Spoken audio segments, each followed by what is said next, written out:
이번 시간에는 부동산 경매의 종류에 대해서 알아보겠습니다. 자, 부동산 경매라고 할 때 이 경매라는 거는 민사집행법상 그 강제집행 절차에 의한 법원에서 실행하는 부동산 경매를 말합니다. 따라서 이거는 민사집행법의 규율을 적용을 받고 있습니다. 부동산 경매의 종류에는 임의경매와 강제경매 두 가지의 종류가 있는데요. 임의경매는 무엇이고 강제경매는 무엇인가? 그림을 통해서 간단히 설명을 좀 드리겠습니다. 자, 임의경매, 여기다 이제 담보권 등에 의한 경매다 이렇게 이제 말씀을 드렸는데, 예를 들어서 을이 돈이 필요해서 갑한테 1억을 차용합니다.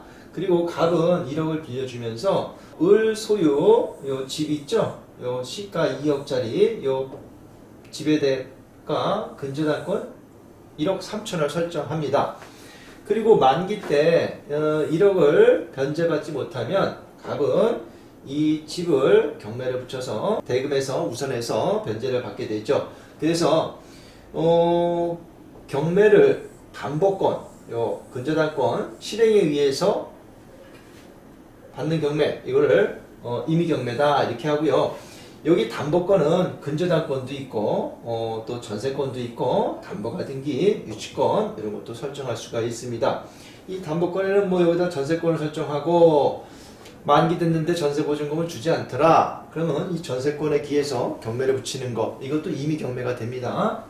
자, 이에 반면에 강제경매는 아까 마찬가지로 을이 돈을 갑한테 1억을 빌리고 담보를 잡으려고 하는데 담보가 뭐 굳이 잡을 필요가 있냐? 뭐 우리 사이에 내가 조금만 오래 안 쓰고 갚을 거다 라고 해서 담보 설정하지 않고 돈을 빌려줬다 이거예요.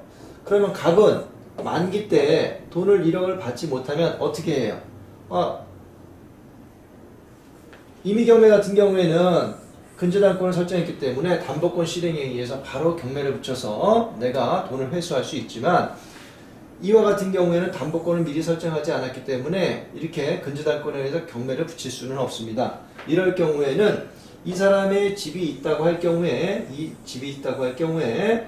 이 사람을 상대로 대여금 반환 소송을 해서 그 판결문을 가지고 이 사람 재산의 집에 대해서 경매를 붙일 수가 있는데요. 이러한 경우를 강제경매다. 그리고 여기에 대한 이제 판결문을 집행권원이다. 이런 표현을 합니다. 그래서 아까 같은 경우에는 담보권이 있을 담보권에 의해서 실행하는 경매, 강제경매는 담보권이 없이 그냥 그 집행권, 이 판결문에 의해서 하는 경매, 이렇게 생각하시면 될 것 같아요.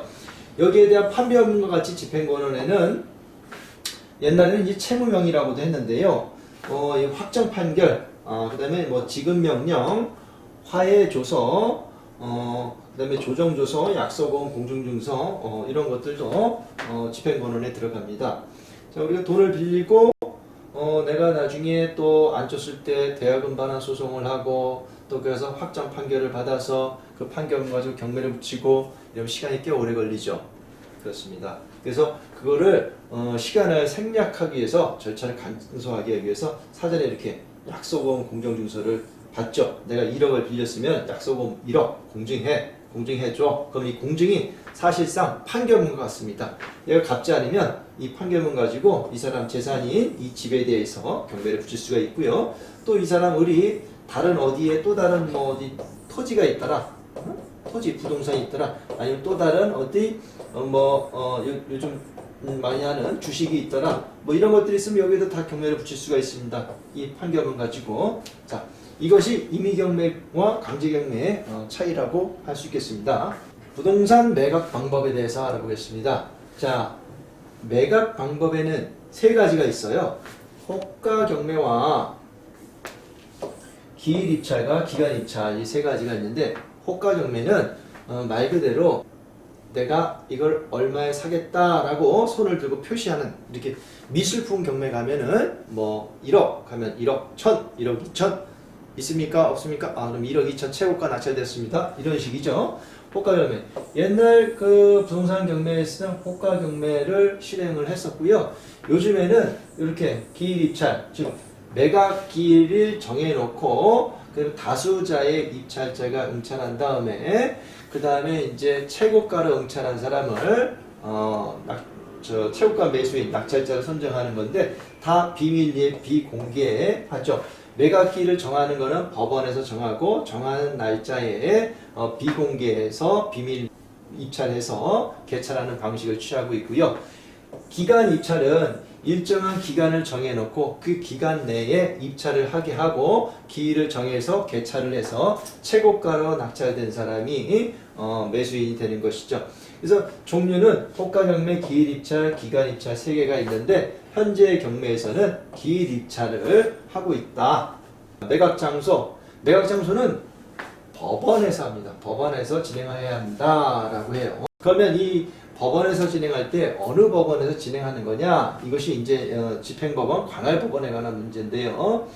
자, 부동산 경매는 부동산 소재지의 지방법원이 집행법원이 된다.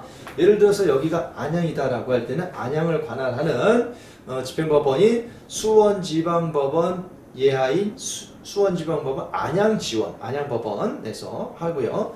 만약에 서울 강남구에 있는 아파트를 입찰을 한다면 서울에 있는 중앙지방법원이 될 것이고요. 수원에 있는 아파트를 한다면 수원지방법원이 될 것입니다. 그런 식으로 각 법원에는 부동산 소재지 지방법원을 관할을 하게 되어 있습니다.